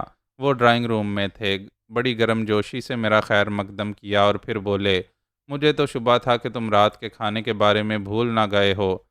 میں یہ جرت کیسے کر سکتا تھا؟ سنو بھائی، مجھے اور شرمندہ نہ کرو۔ یقین کرو میں تمہارے بارے میں اب تم سے کوئی سوال نہیں کروں گا، لیکن ایک بات میرے دل میں جم گئی ہے۔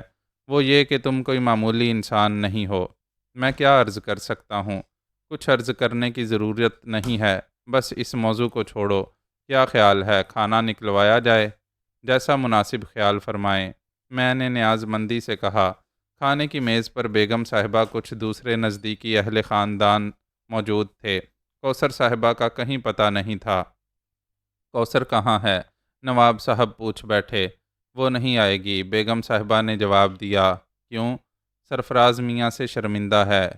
اس کی خودسری اسے معافی مانگنے کی اجازت تو دے گی نہیں، لیکن وہ ان کے سامنے آنے سے کتراتی ہے۔ بڑی احمق لڑکی ہے، لاؤ بلا کر آج ان کی صلح کرا دی جائے۔ نواب صاحب مسکراتے ہوئے بولے۔ آپ جانتے ہیں اسے، میرا خیال ہے رہنے دیں۔ بیگم صاحبہ نے سنجیدگی سے کہا۔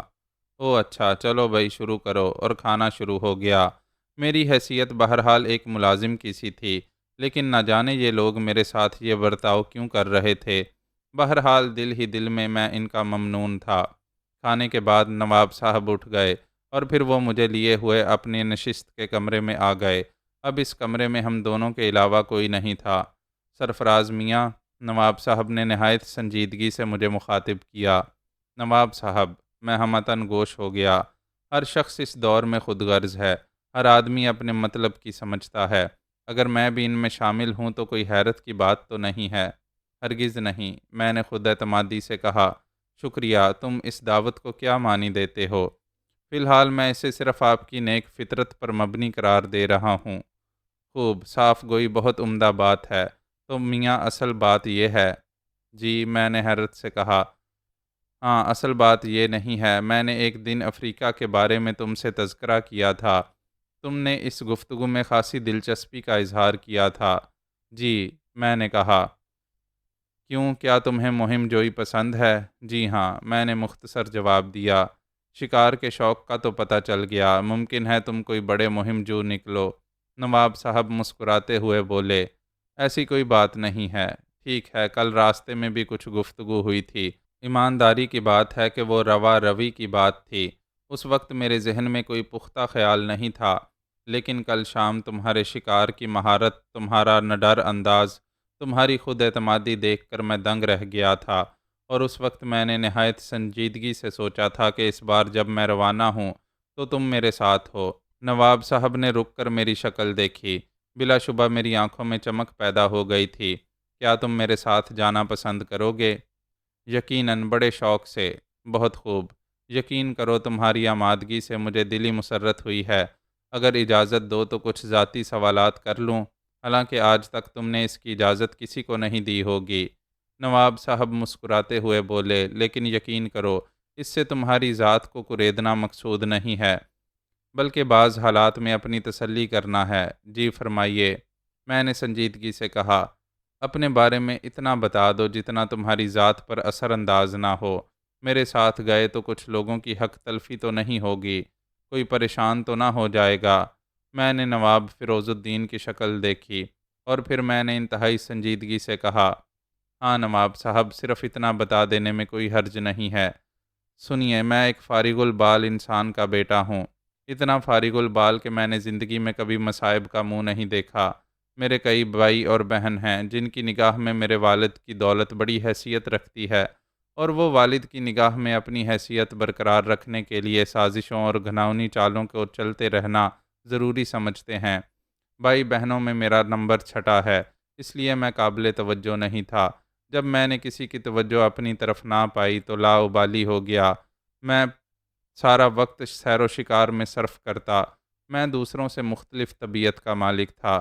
تب میرے بھائیوں نے میرا نمبر فہرست سے ہی نکالنے کے لیے والد صاحب کے کان بھرنے شروع کر دیے، اور بالآخر نوبت یہاں تک پہنچ گئی کہ والد صاحب نے میرے اوپر کچھ شرائط عائد کر دیں جن کے بغیر میں گھر میں نہیں رہ سکتا تھا، اور میں نے ان شرائط کو قبول کرنے سے انکار کر دیا اور گھر سے نکل کھڑا ہوا۔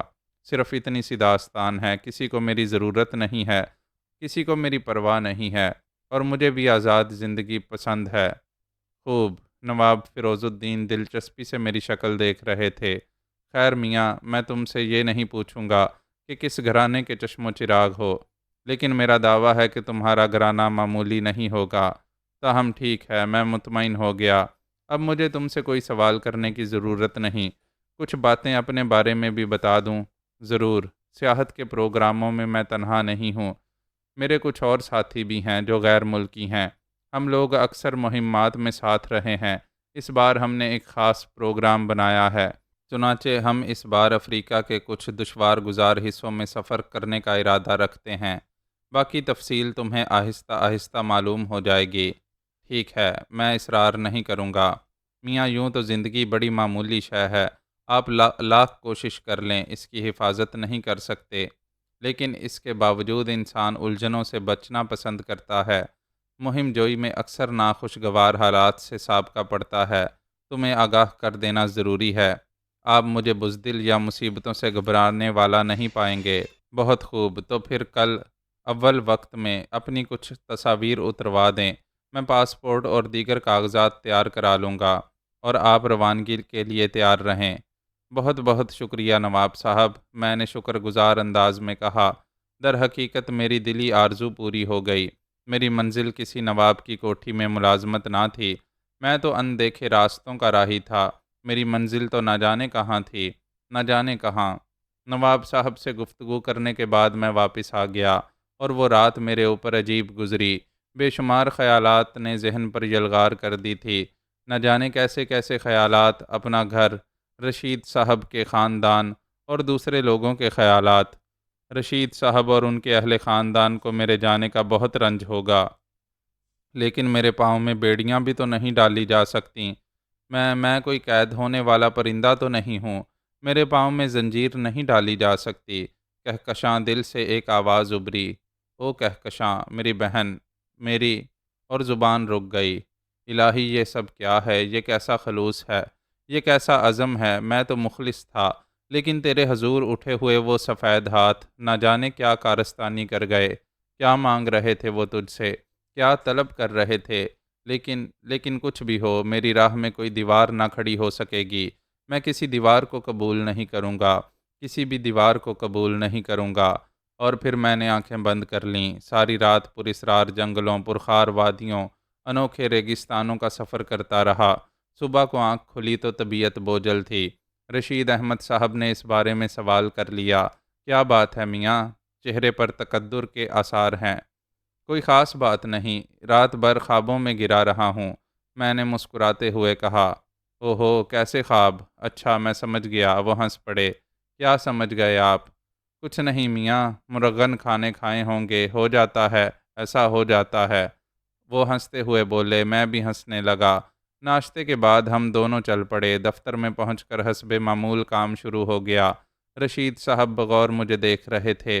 یہ حقیقت تھی کہ میں بار بار افریقہ کے تصور میں گم ہو جاتا۔ سرفراز میاں، رشید صاحب نے مجھے مخاطب کیا۔ جی، میں چونک پڑا۔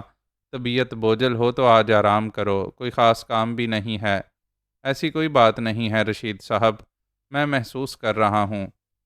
دراصل کل نواب صاحب نے مجھ سے کچھ گفتگو کی ہے۔ اوہو، بتانے کی ہے؟ یقیناً، تو بتاؤ نا۔ وہ مجھے اپنے ساتھ افریقہ لے جانا چاہتے ہیں۔ رشید صاحب سراسیمگی سے بولے۔ جی ہاں، انہوں نے نہایت سنجیدگی سے گفتگو کی تھی۔ تو میاں منع کر دیا ہوتا، کوئی زبردستی تو نہیں ہے؟ رشید صاحب بے چینی سے ہاتھ ملتے ہوئے بولے۔ یہ بات نہیں ہے۔ پھر کیا بات ہے؟ میں خود بھی جانا چاہتا ہوں، میں نے کہا، اور میں نے صاف محسوس کیا کہ رشید صاحب کا چہرہ اتر گیا۔ وہ قلم رکھ کر میری شکل دیکھتے رہ گئے، پھر انہوں نے بھاری آواز میں کہا، کیوں بیٹے، تم کیوں جانا چاہتے ہو؟ ان کے اس سوال پر میں چند لمحات کے لیے خاموش ہو گیا۔ اس مخلص انسان کا دل نہیں توڑنا چاہتا تھا۔ چنانچہ چند لمحات کے سوچ بچار کے بعد میں نے کہا، رشید صاحب، میں بار بار آپ کے خلوص و محبت کا تذکرہ کر کے اسے تماشا بنانا نہیں چاہتا۔ میں جانتا ہوں کہ میں اپنے معاملے میں کسی حد تک انتہا پسند رہا ہوں، لیکن مختصراً یوں سمجھ لیں، میری حیثیت، میری شخصیت کو چیلنج کیا گیا تھا۔ میرے بھائیوں نے مجھے اپنے والد کی نگاہوں میں ناکارہ قرار دلوایا تھا۔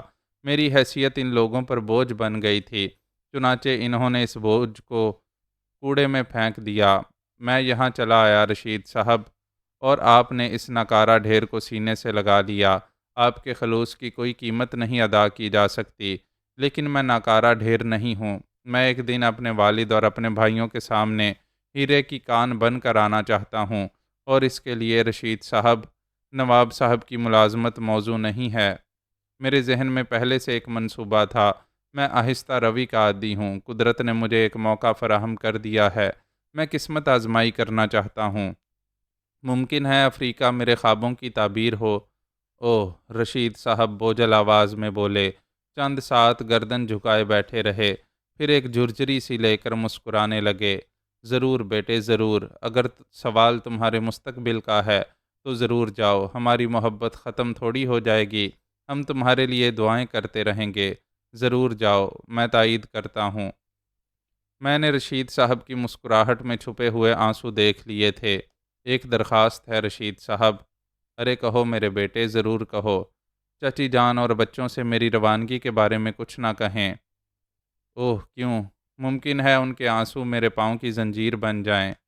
ٹھیک ہے، رشید صاحب مضبوط آواز میں بولے، میں کچھ نہیں کہوں گا۔ شکریہ رشید صاحب، بہت بہت شکریہ، لیکن سنیے، ایک وعدہ کرنا ہوگا۔ حکم دیجئے۔ واپس یہیں آؤ گے؟ رشید صاحب، میری آنکھوں میں نمی آ گئی۔ شاید آپ اسے مبالغہ سمجھیں، مجھے اپنا گھر چھوڑے ہوئے اتنا دکھ نہیں ہوا تھا۔ رشید صاحب، آپ نے مجھے ان سے زیادہ اپنائیت دی ہے جو مجھے دنیا میں لانے کے ذمہ دار ہیں۔ ارے نہیں بیٹے، اس قدر شرمندہ نہ کرو۔ رشید صاحب آنکھوں کی پوریں صاف کرتے ہوئے بولے۔ اس وقت دروازے سے بیگم فیروز الدین کی آواز آئی، رشید بھائی، میں اندر آ جاؤں؟ آئیے آئیے بیگم صاحبہ، تشریف لائیے۔ بیگم صاحبہ اندر آ گئیں۔ میں نے انہیں سلام کیا اور انہوں نے مجھے دعائیں دیں۔ واہ رشید بھائی، اچھے چاچا ہیں آپ بھی، بھتیجی کی سالگرہ کے بارے میں یاد نہیں رہا؟ کیا مطلب؟ رشید صاحب چونک پڑے۔ ذرا بتائیے تو، کون سا مہینہ ہے یہ؟ ارے اوہ توبہ، اوہ بس بس، بخلانے کی ضرورت نہیں ہے، ہمیں بھی یاد نہیں رہا۔ وہ تو اتفاق سے بوا سروری کہنے لگیں کہ چاند کی 12 تاریخ کو ان کی بیٹی کی منگنی ہے، تب خیال آیا۔ مگر بیگم صاحبہ، آج تو 13 تاریخ ہے۔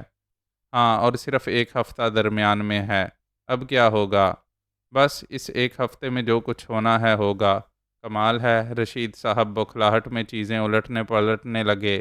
پریشانی کی بات نہیں ہے، سرفراز میاں آپ کے ساتھ ہیں، انتظام ہو جائے گا، بس ذرا لوگوں تک بلاوے جلدی پہنچنا چاہیے، ورنہ تمہیں شکایت ہوگی۔ ایک ہفتہ بہت ہے رشید صاحب، سارے انتظامات ہو جائیں گے۔ میں نے رشید صاحب کو تسلی دی اور پھر بیگم صاحبہ کئی گھنٹے تک ہمارے ساتھ بیٹھی پروگرام بناتی رہیں۔ انہوں نے تمام کاموں کی فہرست تیار کر دی اور ہم اسی روز سے مصروف ہو گئے۔ روزمرہ کے معمولات جاری رہے، لیکن میں نے رشید صاحب کے چہرے پر نمایاں اداسی دیکھی۔ مجھے افسوس بھی ہوتا تھا، لیکن میں اپنا ارادہ بھی ترک نہیں کر سکتا تھا۔ تصویریں وغیرہ میں نے نواب صاحب کو دے دی تھیں، اور نواب صاحب نے اپنے چند فارموں پر بھی مجھ سے دستخط کرا لیے تھے۔ پھر ایک شام انہوں نے مجھے تنہائی میں بلایا۔ ان کے چہرے پر الجھن عیاں تھی۔ کیا بات ہے نواب صاحب؟ بھائی، ایک بڑی الجھن پڑی ہے۔ کیا؟ بس کیا بتاؤں، یہ کوثر کی بچی۔ بتائیے تو نواب صاحب، نہ جانے کیا سمائی ہے اس کے دماغ میں، بھلا کوئی تک ہے؟ نواب صاحب پریشانی سے بولے، اور میں سوالیہ انداز میں ان کی شکل دیکھتا رہا۔ میرے ساتھ جانے پر ضد کر رہی ہے۔ کہاں؟ میں نے حیرت سے کہا۔ افریقہ۔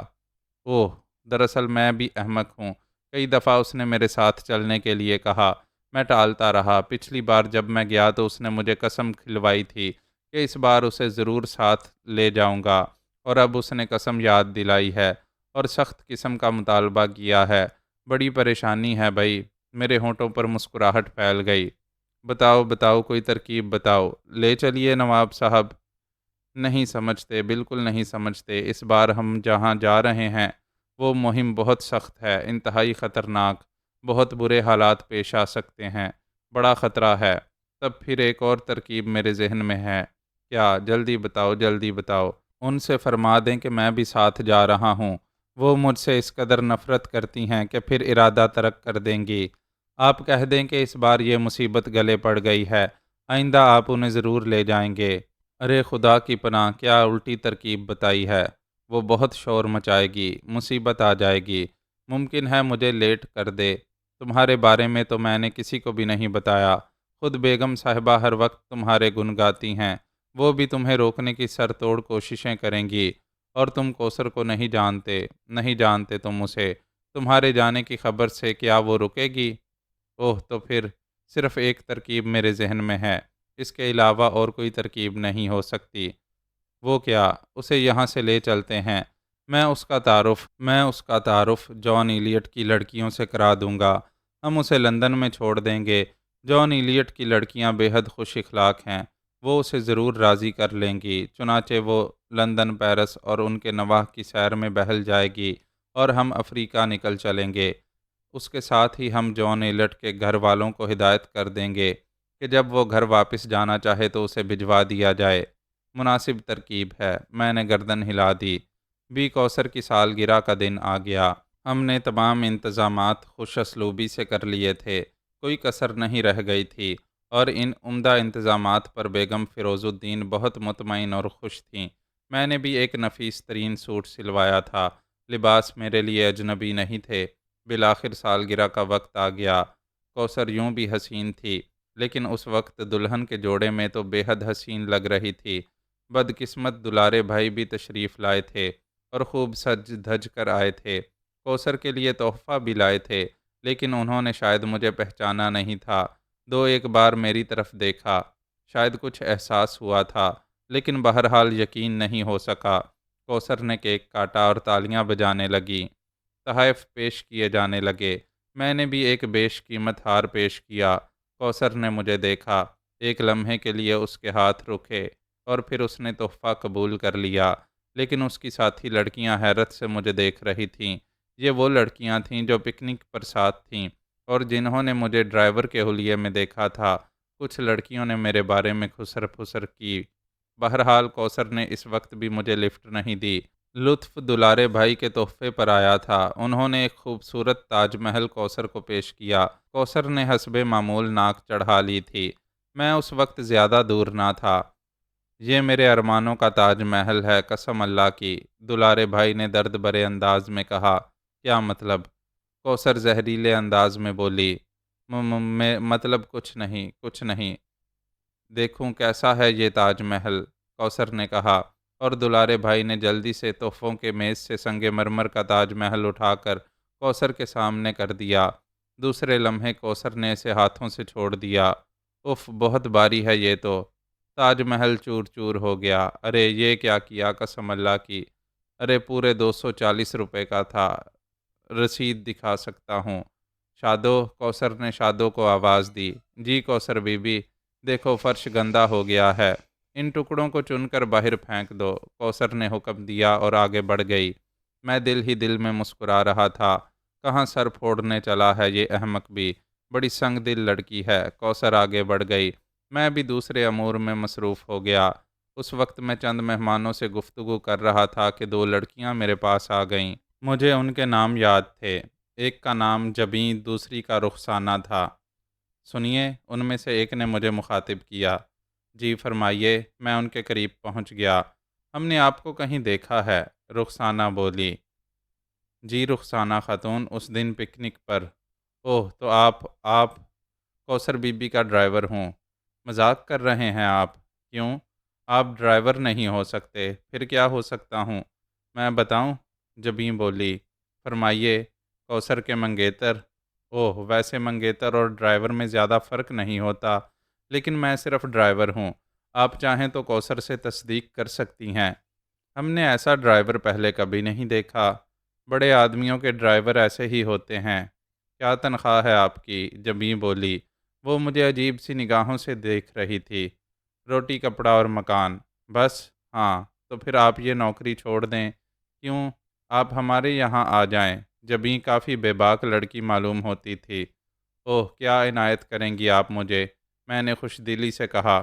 ان تمام چیزوں کے ساتھ محبت بھی، جبیں کی بجائے رخسانہ بول اٹھی، اور جبیں کا چہرہ سرخ ہو گیا، لیکن اس نے تردید نہیں کی تھی۔ شکریہ، میں اپنے بزرگوں سے مشورہ کر کے جواب دوں گا، میں نے کہا اور آگے بڑھ گیا۔ نواب صاحب مجھے بلا رہے تھے، میں ان کے پاس پہنچ گیا۔ رانا فاروق ابھی آئے تھے، انہوں نے بڑی گرم جوشی سے مجھ سے مصافحہ کیا۔ بہرحال تھوڑی دیر کے بعد ان سے فارغ ہوا تو نگاہ ایک طرف اٹھ گئی۔ کوثر کافی جھلائی ہوئی تھی، بہت سی لڑکیاں اسے گھیرے میں لیے ہوئے تھیں اور بار بار میری طرف اشارے کر رہی تھیں۔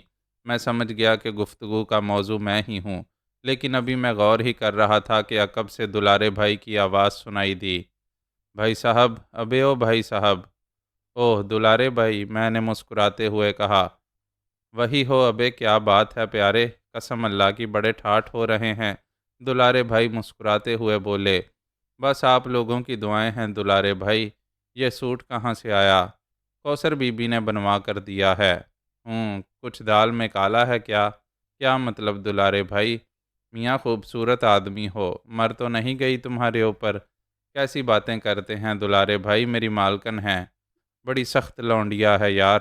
آپ کی کہانی کہاں تک پہنچی دلارے بھائی؟ میں نے کہا، ابے جانے دے یار، اپنے بس کی نہیں ہے، تحفہ بھی توڑ دیا، 240 روپے کا نقصان کر دیا۔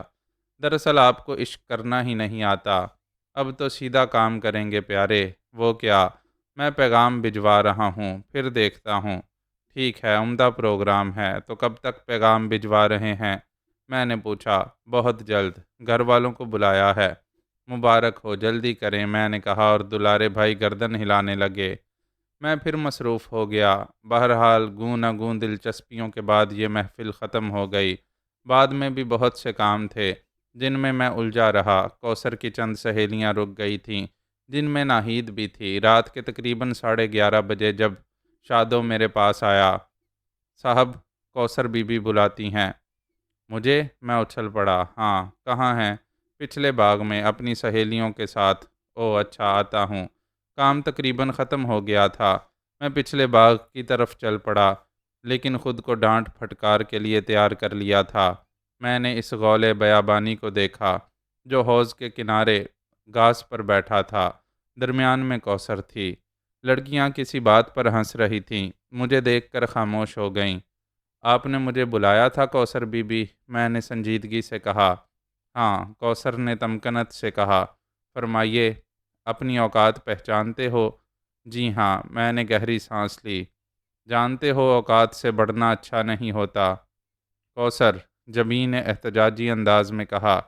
براہ کرم خاموش رہو جبیں، کوثر نے سخت لہجے میں کہا۔ جی ہاں، جانتا ہوں۔